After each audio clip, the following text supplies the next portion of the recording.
Bismillahirrahmanirrahim. Assalamualaikum warahmatullahi wabarakatuh. Berjumpa kembali dengan saya Kang TBG, Sobat Belajar BPPK Ciloto, dan hadir kembali di Ciloto Podcast. Nah, pada hari ini kita akan bertemu dengan sosok yang luar biasa, inspiring ya. Beliau adalah Bapak Samsul Arifin. Kita sapa dulu Pak Samsul Arifin ya. Apa kabar Pak? Alhamdulillah. Alhamdulillah. Kang TV juga baik. Alhamdulillah Pak. Kita lanjutkan Pak ya, ngobrol-ngobrol santai ya Pak. Baik, teman-teman semuanya, sebuah kepemimpinan itu akan dilahirkan melalui sebuah proses. Nah, kita akan belajar bagaimana sebuah proses itu yang didapatkan oleh Pak Samsul Arifin. Nah, teman-teman semuanya, kita akan bicara terkait dengan metamorfosis Bapak Samsul Arifin. Oke ya, kita mulai dari Pak Samsul. Mungkin teman-teman di sini kita ingin tahu nih, Pak Samsul ini kan sekarang menjadi Kepala Balai Besar Pelatihan Kesehatan Ciloto. Nah, ini adalah lembaga unit pelaksanaan teknis di Kementerian Kesehatan. Dan saya ingin tanya dulu dari belakang nih Pak. Bapak dulu sebenarnya awal karir PNS Bapak di mana nih Pak? Jadi gini ya, sebelum ke situ nih, saya mau cerita gini ya, bahwa saat saya lulus SMA tuh sebenarnya ya, karena saya orang tua saya, bapak saya guru SD ya, ibu saya pedagang. Jadi waktu itu, dan saya anak laki satu-satunya. Anak laki satu-satunya. Dari berapa bersaudara Pak? Dari tiga. Dari tiga bersaudara. Nah, saya di tengah. Jadi orientasi saya itu waktu lulus SMA, gimana nyari sekolahan yang bisa langsung kerja. Gitu. Sekolahan yang bisa langsung kerja otomatis gitu ya Pak? Ya. Nah kan mau nggak mau masuk ke yang ikatan dinas lah waktu itu ya. Ikatan dinas. Jadi disasar lah, saya banyak mendaftar ke sekolah-sekolah tinggi yang sifatnya ikatan dinas ya. Ke Akademi Ilmu Statistik, terus waktu itu kan masih akademi ikatan dinas ya Pak? Akademi Pimpinan Perusahaan.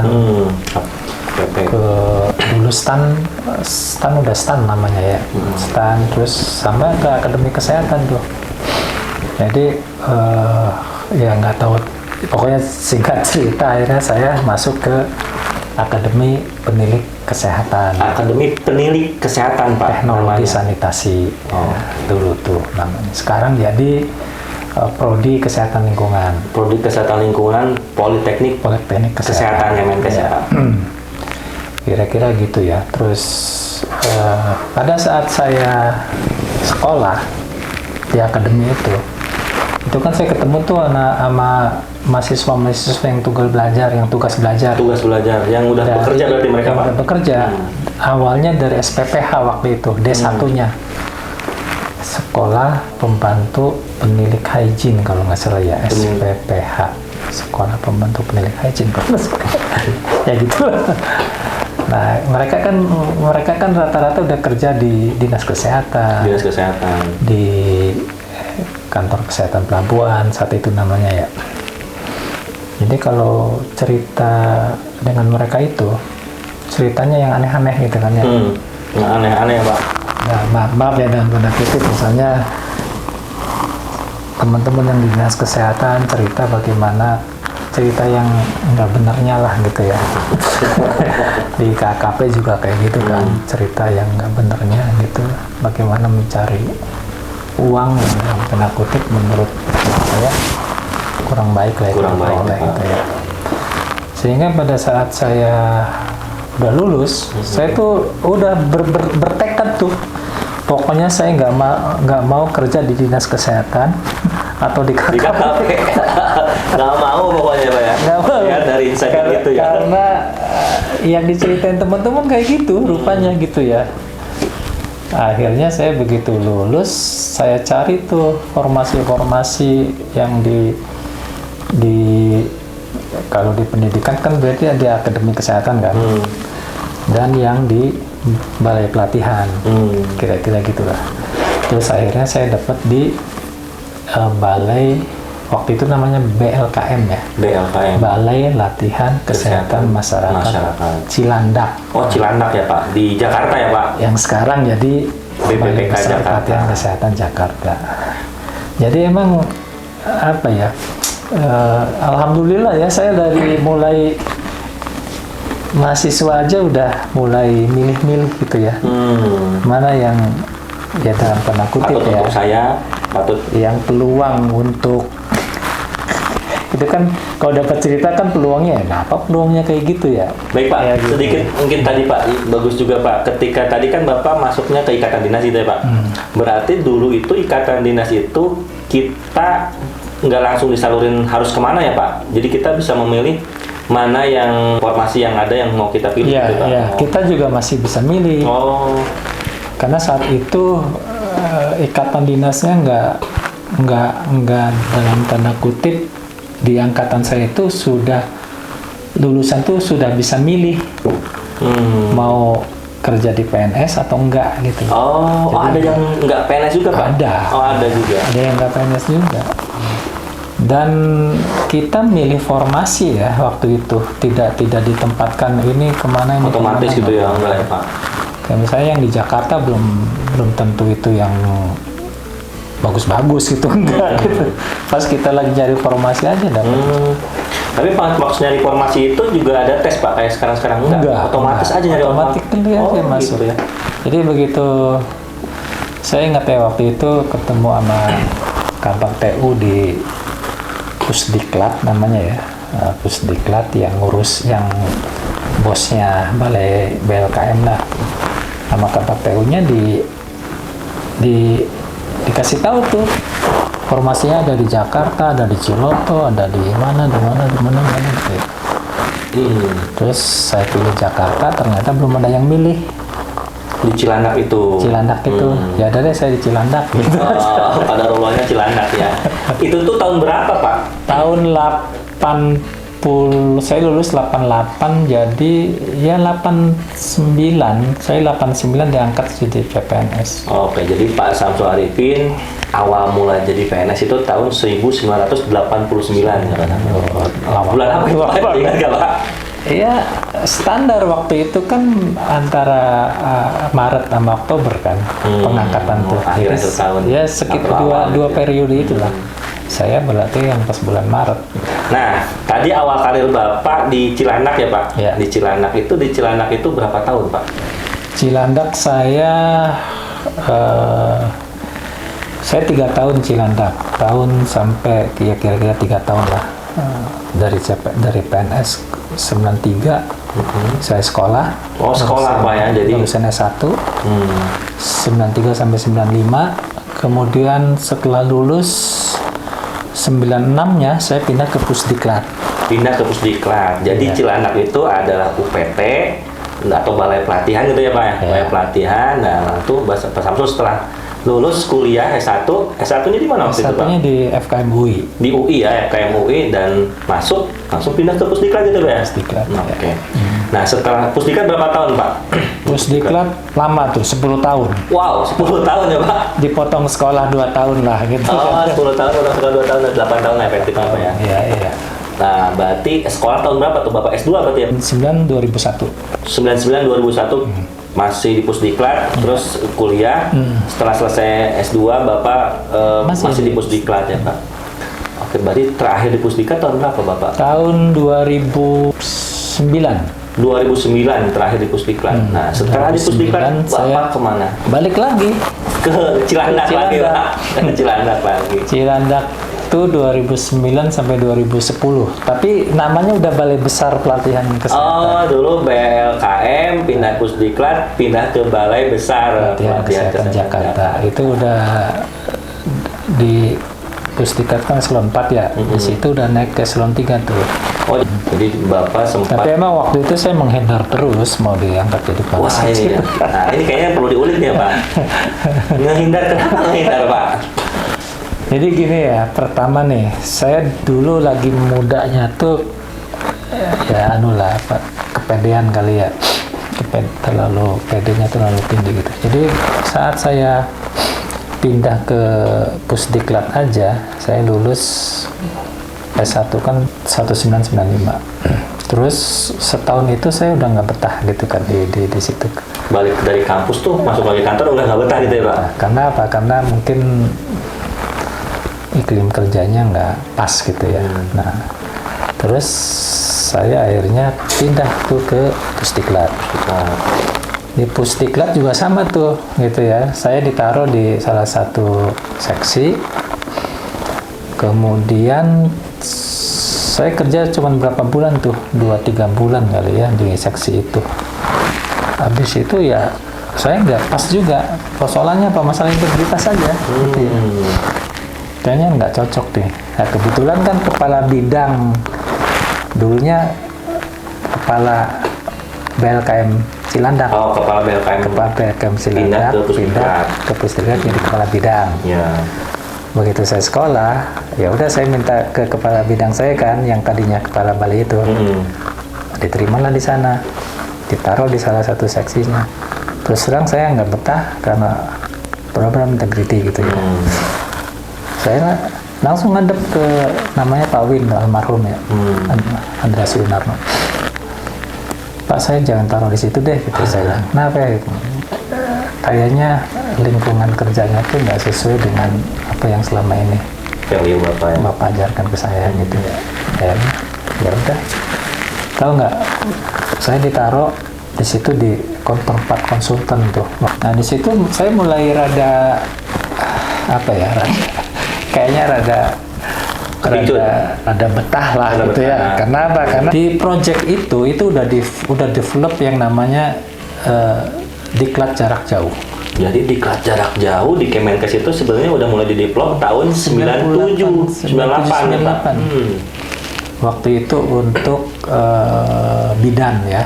Untuk bidannya, pelatihan bidan gitu ya, Pak? Tes program bidan karena diperluin waktu itu lagi perlu untuk PLKB itu. Untuk suplai tenaga bidan di desa ya. Oke. Jadi teman-teman semuanya sobat belajar BPPK Ciloto, Kementerian Kesehatan tuh sudah mulai mendevelop pelatihan jarak jauh yang sekarang sedang marak itu sebenarnya mulai dari tahun 98-an. Wah, berarti udah lama ya. Oke. Lama. Lanjut Pak. Jadi waktu itu udah futuristik banget lah yang kita buat ya. Jadi diklat jarak jauhnya kita itu modul-modulnya itu udah berbasis elektronik, gitu kan. Udah masuk ke compact disc tersebut. Udah masuk ke compact disc. Itu kalau compare sama UT itu kan masih paper base ya. Kita udah mulai combine deh. Ada yang paper base, ada yang CD. Nah itu yang disebut dengan computer assisted learning gitu kan ya. Jadi pembelajaran berbantuan komputer. Dulu kita udah buat. Saya ingat deh di sekolahin waktu itu sama project itu di sekolahin bikin program untuk SID interaktif proses pembelajaran tuh di Malaysia ya. Tahun 98-an itu Pak.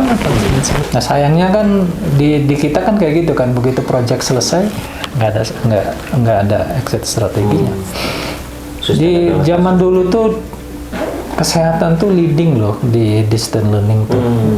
Saya ikut yang namanya IDLN ya. Kamu masih ingat nggak dulu lagi kerja di Pusdiklat? Indonesia Distance Learning Network ya, IDLN itu kita sering tuh meeting untuk sharing knowledge ya tentang apa yang kita kembangin. Waktu itu kesehatan leading. Itu leadnya emang UT. Saya project, alhamdulillah saya sekolah gitu kan ya. Jadi begitu project selesai. Yang S2 tadi Pak ya? S2 saya sekolah, nggak tahu ujungnya kayak gimana. Ya gitulah, di sekolah itu ya saya sih happy ya karena pada saat sekolah tuh malah rezeki saya banyak tuh gitu ya. Orang lagi sekolah prihatin ya. Prihatin. Ini malah makmur ya Pak. Makmur. Pertama saya berbarengan sekolah itu ngajar di beberapa sekolah tinggi kesehatan. Nah karena saya juga dulu tuh dikenal banyak orang tuh masalah riset gitu ya. Karena kan dulu satu saya EPID ya. Jadi lagi saya sekolah, saya kan sekolah dibiayain sama ICDC. Jadi saya dibiayain oleh mereka tuh sama ICDC yang di P2P. Lagi saya sekolah, saya ketemu senior saya tuh, kebetulan jadi konsultannya si ICDC di FKM UI itu. Di ICDC. Oh, di ICDC-nya. Di ICDC project. Ya, kan. Pada saat Bapak sedang kuliah. Lagi saya sekolah. Jadi lagi sekolah tuh begitu ada senior saya kebetulan, Sul, lagi ngapain gitu, lagi ngurusin fellowship nih, lu bisa bantuin gue nggak gitu kan. Jadi apa, saya mau ada riset mengenai social marketing lah. Ada riset terkait social marketing. Iya, itu urusannya sama Promkes kan, gitu kan ya. Karena beliau itu sebenarnya Promkes. Jadi istilah social marketing dari dulu juga udah ada ya Pak? Udah lama ya. Banget sih. Ya, sekarang. Jadi saya ikut tuh, habis itu terus saya ngapain? Oh, udah kamu bantuin saya jadi konsultan. Ya, istilah dia asisten konsultan kan. Udah saya diwawancarai sama konsorsium konsultannya, saya diterima tuh konsultan 3 bulan. Konsultan 3 bulan pada saat Bapak kuliah. Okay. Gajinya itu sebulan 1,5 juta ya. Dibanding waktu itu Bapak? Waktu itu gajian saya cuma 250. 200.000, Bapak digaji 1,5 juta, Pak. Lumayan, wow. 1 kali lipat ya pada zaman itu. Berarti Bapak pada saat kuliah S2 tersebut berapa tahun Pak? Dari tahun berapa ke tahun berapa? 99 2001. 99 2001. S2 saya EPIK juga tuh S2 saya. S2 Bapak EPIK juga di UI ya. Nah, setelah lulus kuliah, apakah Bapak masih menjalankan rutinitas itu? Atau langsung kamu masuk ke kuliah Pak? Masuk ke kantor? Masuk ke kantor. Masuk ke kantor ya. Tapi pada saat saya kuliah itu kan saya udah ngebangun network ya. Networking. Jadi ada senior juga yang waktu itu saya sekolah S2 kadang satu kelas sama teman-teman yang ngambil S3 EPIK. Jadi ada beberapa S3 disertasinya akhirnya saya ikut bantu gitu ya. Karena saya emang ya orang sih bilang saya mastery lah kalau di bidang analis. Oh, mastery di bidang analis data ya Pak? Epidemiologi. Jadi saya udah di situ, ya itulah qadarullah ya, saya ngebantuin seseorang yang nyelesain S3, ternyata dia punya koneksi ke Bio Farma gitu kan ya. Terus guru besar EPIK juga jadi konsultan Bio Farma. Nah, saya akhirnya dalam tanda kutip mau dijadiin lah dalam tanda kutip ya asistennya si guru besar tersebut yang jadi konsultan di Bio Farma. Pada saat Bapak setelah selesai kuliah itu. Jadi pada saat saya selesai kuliah nih, karena udah banyak expert tadi ya. Pertama ngajar tuh, terus saya jadi asisten konsultan Bio Farma. Pada saat si guru besar itu jadi dekan di salah satu kampus, saya jadi konsultan gitu ya. Jangan terusin. Nah, di sisi yang lain nih, ini kan mainan otak kiri saya ya, otak kiri habit. Mainan otak kanan saya kan punya shadow system yang masalah kediklatan gitu ya. Maka dibikinlah outbound training gitu ya, segala macam-macam gitu ya. Kita mau kepala bidang saya tuh. Jadi kalau dulu ada istilahnya pusdiklat sore itu ya. Di pusdiklat sore itu begitu selesai tutup nih kantor pusdiklat, kita nih masih terusin tuh diskusi mengenai urusan perdiklatan tuh gitu kan. Dengan model yang kayak gini aja, ngobrol-ngobrol kayak ngopi-ngopi gitu kan ya. Akhirnya keluarlah program yang disebut dengan outbound training. Waktu itu outbound training lagi booming waktu itu ya Pak. 2002 2001 ya Pak. Iya 2000 awalan gitu. 2001 2002 ya. Jadi outbound training dan fieldnya kan di Ciloton. Setiap outbound bawa ke Ciloton. Karena di sini luas ya, BPPK Ciloto tuh luas, terus konturnya perbukitan gitu ya Pak. Jadi saya mengenal Ciloto tuh udah lama. Sebenarnya udah lama banget lah teman-teman. Nah yang outbound itu Pak TB, akhirnya kan karena kita pede bahwa ini program yang bagus, akhirnya teman-teman LAN yang di Diklat Pemimpinan suruh melihat apa yang kita lakukan. Dari LAN melihat apa yang dilakukan, outbound yang dikembangkan di Kemenkes ya Pak? Kemenkes. Waktu itu headingnya masih Kemenkes. Jadi begitu ngeliat dia si deputinya approve, waktu itu deputinya namanya Pak sampai lupa. Dari lembaga administrasi negara itu ya Pak? Akhirnya dijadiin itu kurikulum. Dulu di Diklat PIM itu ada yang disebut dengan Diklat Kepemimpinan Dalam Terbuka. Diklat Kepemimpinan Dalam Terbuka. Itu kurikulum di Diklat PIM-nya tuh ya. PIM-nya. Waktu itu apa ya namanya? Masuk official kurikulum resmi. Sehingga kerjaan saya tambah banyak tuh. Karena harus men-TOT WI dari kementerian lain. Karena modelnya di sini ya Pak. Baik. Itu tadi Pusdiklat sampai 2005 Pak? 2007 sampai saya kepala seksi. 2007 kepala seksi ya? Nah itu yang kepala seksi kayak gitu kan. Kan saya termasuk yang harus jadi kepala seksi ya. Kalau dulu kan harus tua kan, baru saya ditawarin terus kan ya.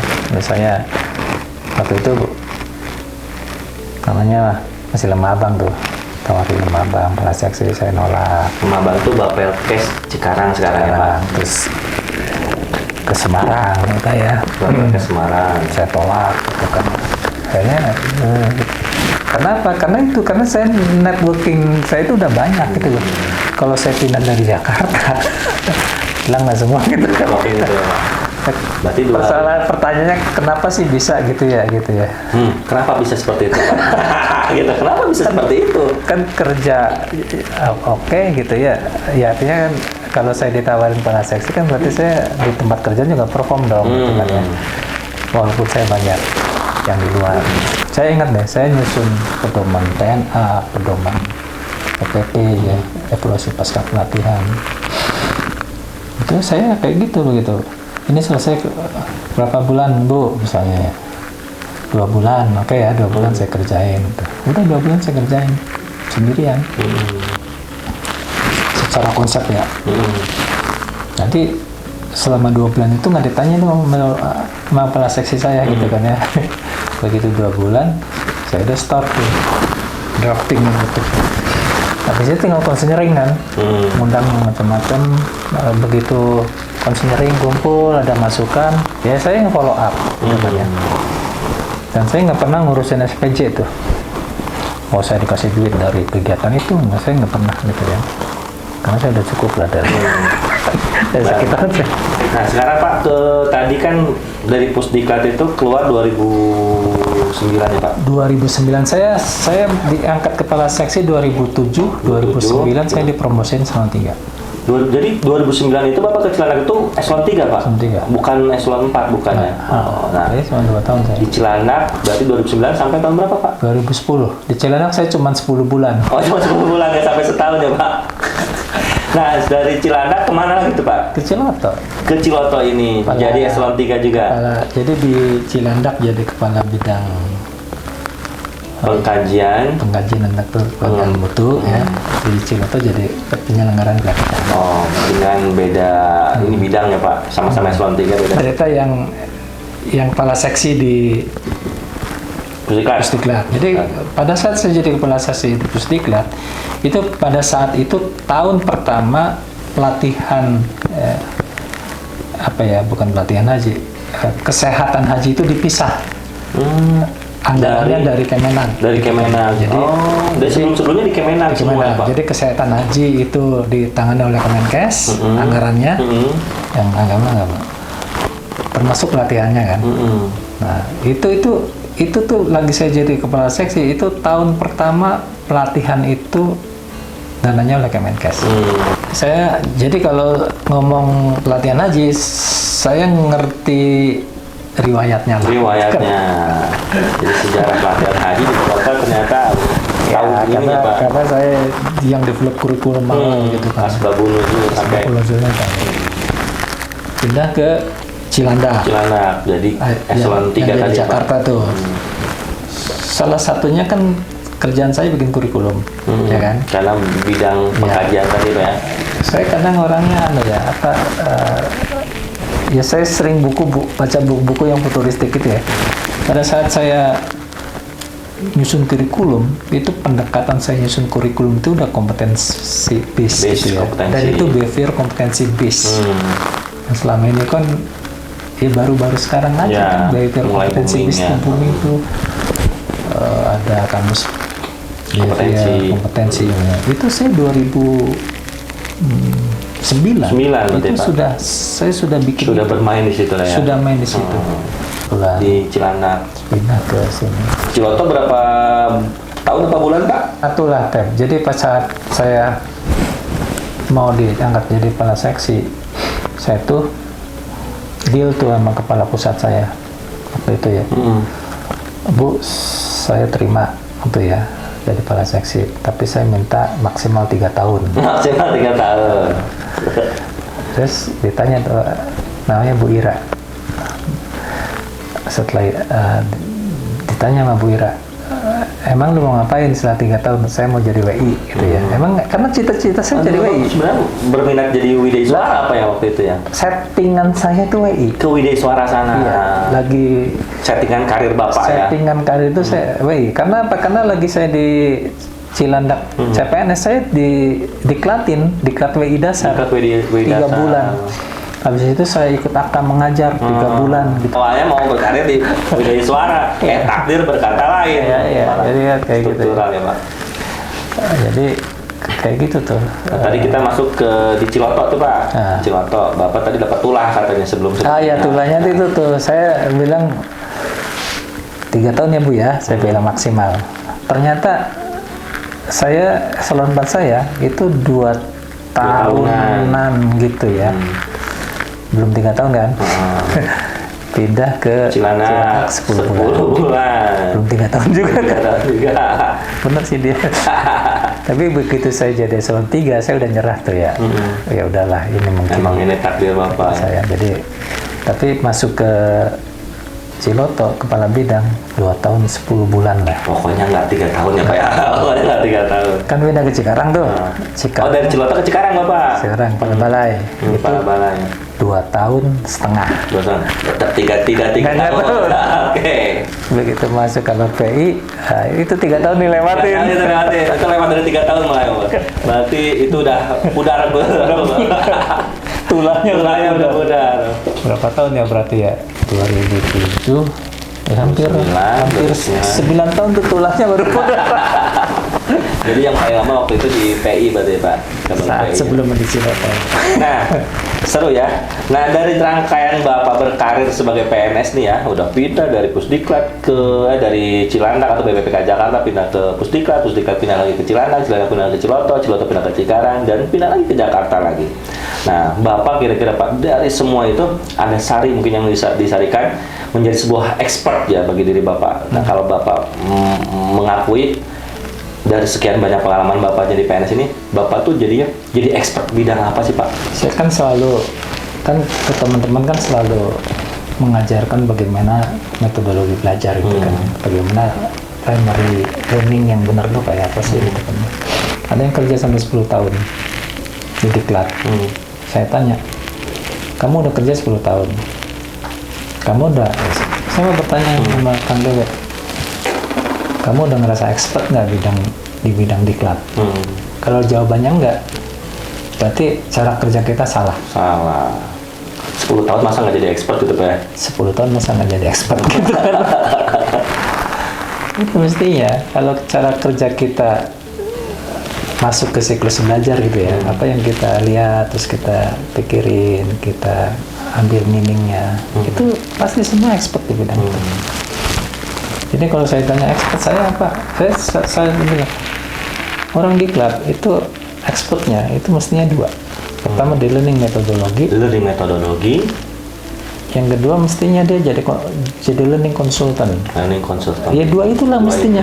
Core bisnisnya orang yang diklat, kalau kerjanya diklat itu emang puluhan tahun. Jadi Bapak sekarang jadi expert learning metodologi dan expert learning konsultan. Ada satu lagi, expert analis data. Gitu tes banget itu udah lah itu. Itu udah melekat banget ya kalau udah mau Samsul Arifin, udah aja expert analis data gitu ya. Oke Bapak, terima kasih banyak nih Pak bincang-bincang di episode kali ini. Nah, saya ingin mengajak Bapak untuk menyampaikan mungkin ke sobat belajar semuanya. Menurut Bapak nih sebagai Samsul Arifin ini, filosofis bekerja Bapak apa sih Pak selama ini? Iya, bekerja itu ya harus mencerdaskan diri kita sendiri itu ya. Jadi siapapun ya, dimanapun kita berperan, itu mestinya peran kita tuh jadi mastery gitu. Pada saat, kan selalu saya bilang, pada saat kita ini, pada saat belajar itu masukin ke learning cycle kita gitu kan. Apa yang kita lihat itu ya, itu sebagai bahan renungan untuk kita dapat meaning, dapat pelajaran. Nah, kalau siklus itu diulang, itu pasti kita akan jadi expert. Dimanapun kita berperan, kerja sebagai satpam ya expert sebagai satpam gitu, kerja sebagai apapun expert pada saat kita masuk ke level, masuk pada lunas level. Dan itu kenapa saya dapat itu Kang Bebe, karena yang merubah cara pandang hidup saya itu pada saat saya ikut di latihan Desoa dasar yang 3 bulan itu tuh. Itu saya mengenali diri sendiri kan. Itu latihan itu keren ya gitu. Jadi mengenal diri sendiri yang paling penting di awal ya Pak? Iya, iya, mengenal diri sendiri. Di 3 bulan selama latihan itu kita drill ya, mengenali personality kita, apa kekuatan kita, kelemahan kita, mengenali learning style kita, potensialnya di mana. Itu begitu kita dapat nih, terus ya begitu saya 3 bulan dapat situ, saya sekolah di mana aja kayaknya gampang. Jadi ketika sudah mengenal diri sendiri, maka apapun yang kita hadapi terasa mudah gitu ya Pak, karena kita juga sudah expert karena kita belajar. Baik Pak Samsul Arifin, terima kasih banyak atas sharingnya di hari ini. Mudah-mudahan bermanfaat buat sobat belajar semuanya dan kita semuanya, dan bagi alam semesta juga bermudah berkah semuanya. Terima kasih. Salam dari saya tos dulu untuk Pak Samsul. Terima kasih Pak Samsul. Baik, assalamualaikum warahmatullahi wabarakatuh.